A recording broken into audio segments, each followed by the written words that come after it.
계속해서 경남 소식 진주에서 전해드리겠습니다. 우리나라 서정시를 대표하는 박재삼 시인을 기리는 문학제가 개막했습니다. 5년 동안 중단됐다가 부활된 진주 이형기 문학제도 이번 주말에 열립니다. 김태석 기자입니다. 제21회 박재삼 문학제의 첫 행사인 100일장, 안개, 와룡산, 케이블카 등의 시제를 받은 뒤 시상을 떠올리기 위해 고민도 해보고 친구들과 얘기도 나눠봅니다. 마치 커다란 용 한 마리가 초등학교를 지켜주는 것 같았다. 겨울에는 마치 소금을 뿌린 것처럼 와룡산 위에 눈이 쌓여져 있고 안개가 눈물을 흘린다고 썼습니다. 인생이 다가기 전에 그래 도전을 한번 해본 겁니다. 폐막일인 내일은 시 암송대회와 청소년 문학상 본선, 초청시인 특강, 그리고 박중 시인이 수상자로 선정된 제7회 박재삼 문학상의 시상식이 열립니다. 삼천포를 배경으로 한평생 시만 쓰다가 별세한 박재삼 시인을 기리는 문학제는 해마다 권위를 더해가고 있습니다. 너무 고단한 삶을 살고 가셨다는 게 저희들로서는 가슴 아픈 일이기도 합니다. 그런데 그 시 정신을 우리가 구현해내는 것이 저희들이 할 일이라 생각합니다.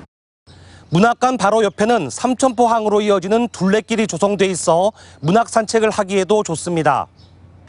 내일 진주에서는 5년 만에 부활한 제9회 이형기 문학제가 열립니다. 시 낙화를 비롯해 지적 서정시의 대명사인 이형기 시인의 시 세계를 설명해주는 강연과 이형기 문학상 수상자인 김혜순 시인에 대한 시상식도 열립니다. 초기에는 서정시를 쭉 나가시다가 허물을 기초로 한 관념 위주로 해가지고 그 아나키즘, 무정부주의로 빠진 적이 있습니다. 진주시와 기념사업회는 이번 문학제를 계기로 진주가 낳은 대표적인 시인인 이형기 선생을 전국적으로 알려나가기로 했습니다. MBC 뉴스 김태석입니다. 구 거제대교의 안전관리가 위험 수위를 넘고 있다는 소식 어제 전해드렸습니다. 그렇다면 안전한 관리 방안과 풀어야 할 과제는 무엇인지 부정석 기자가 짚어봤습니다. 거제와 통영을 잇는 구 거제대교입니다.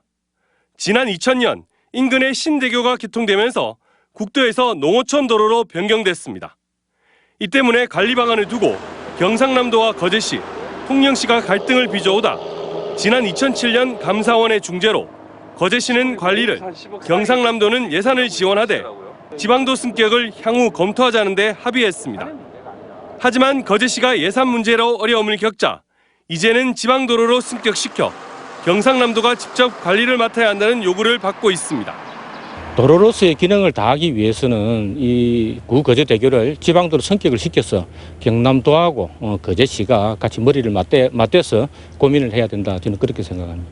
경상남도는 도로관리계획 용역을 통해 지방도 승격을 논의하는 한편 구거제대교를 대체할 제2거제대교 신설을 검토 중입니다. 안전에 관한 문제만큼은 시군의 문제냐 도의 문제냐를 떠나서 도민들의 생명과 직결되는 문제이기 때문에 적극적으로 챙겨볼 수 있도록 하겠습니다.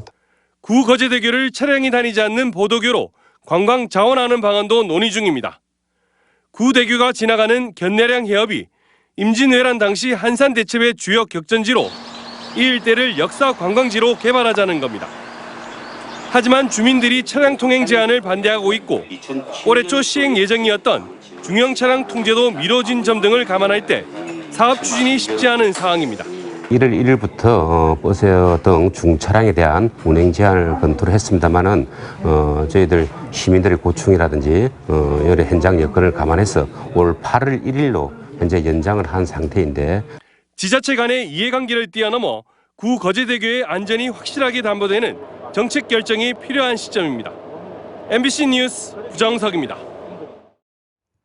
우리나라에서 멸종됐다 복원된 따오기가 야생에 방사된 지 오늘로 꼭 한 달이 됐습니다. 40마리 모두 자연에서 먹고 자며 성공적으로 안착하고 있다고 하는데요. 신은정 기자가 전해드립니다. 빨간 머리, 회색 날개, 긴 부리를 가진 따오기 한 마리가 조심스레 논으로 향합니다. 물이 흥건한 논에 몇 번 부리를 담그더니 이내 미꾸라지 잡기에 성공합니다. 뜨거운 햇볕을 피해 나무 위에서 휴식을 취하기도 하고 깃털을 고르며 망중한을 즐기기도 합니다. 수령이 오래된 참나무나 아니면 소나무 쪽에 새끼를 낳을 수 있는 장소를 찾아서 지금 다니는 것 같고 현재는 안정적으로 잘 가고 있다 이렇게. 10년간의 복원 과정을 거쳐 한 달 전 야생에 방사된 따오기는 모두 40마리. 방사 초기 복원센터 방사장을 떠나지 않았던 일부 따오기들도 지난 9일을 기점으로 모두 자연으로 날아갔습니다. 현재 대부분의 따오기가 복원센터 인근의 털을 잡고 먹이 활동을 하며 자연에 성공적으로 정착하고 있습니다. 이 가운데 일부 개체는 이곳에서 6km 정도 떨어진 낙동강 본류까지 다녀오는 등 활동 반경을 넓혀가고 있습니다. 복원센터 측은 야생에 방사된 따오기가 짝짓기를 통해 자연 부화까지 한다면 야생 방사의 1차 성공이라며 서식지를 더 넓게 조성할지 등을 검토 중입니다. 3개월 정도를 더 추가적으로 얘네들 모니터링 한 다음에 그걸 바탕으로 해서 이제 생존율이라든지 이런 것들을 좀 고려해 볼 생각이 있습니다. 하지만 일부 시민들의 지나친 관심으로 따오기의 야생 적응에 어려움이 많다며 서식지 침범 등 자제를 당부했습니다. MBC 뉴스 신은정입니다.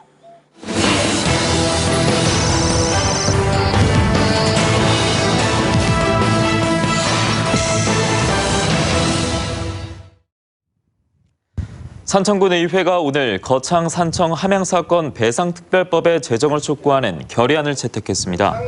군의회는 결의안을 통해 6.25 한국전쟁 당시 국가 공권력에 억울하게 희생된 이들과 유족에 대한 국가배상은 더 이상 늦출 수 없는 시대적 사명이라며 20대 임기 안에 특별법 제정을 마무리할 것을 국회에 요구했습니다. 20대 국회에는 3건의 관련 특별 법안이 제출됐지만 법제사법위원회에 계류돼 있습니다.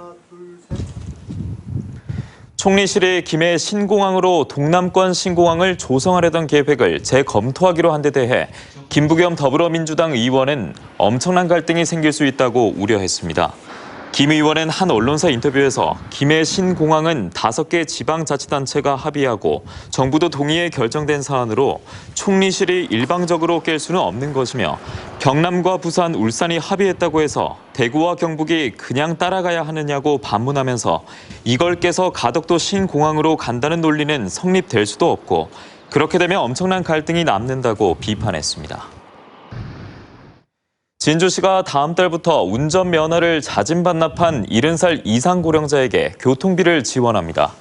진주시는 현재 운전을 하고 있는 고령자가 운전면허를 반납하면 10만 원이 충전된 교통카드를 지급하고 전국 최초로 5년간 시내버스를 무료로 이용할 수 있도록 했습니다.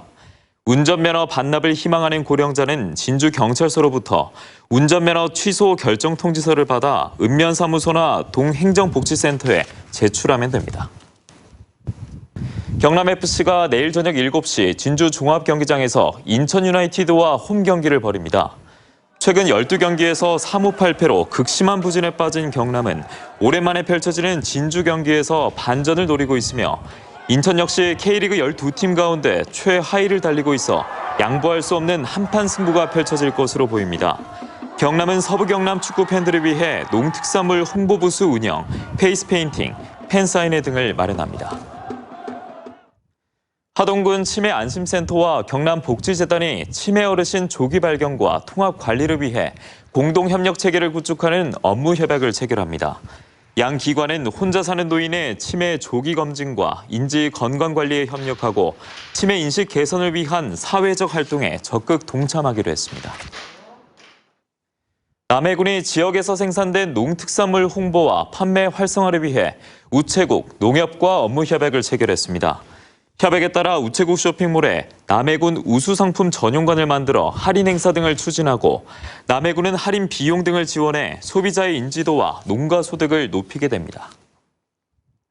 경남도가 소상공인 수수료 부담을 덜어주기 위해 도입한 제로페이가 활성화될 수 있도록 다양한 이벤트를 마련합니다. 도는 내일부터 다음 달 31일까지 동네 서점을 찾는 도민에게 제로페이를 홍보하는 USB를 지급하고 진주중앙시장 청년몰과 김해삼방 전통시장 결제 고객에게는 사은품을 증정하는 등 제로페이 홍보에 적극 나서고 있습니다. 지금까지 진주에서 전해드렸습니다. 함께해 주신 여러분 고맙습니다.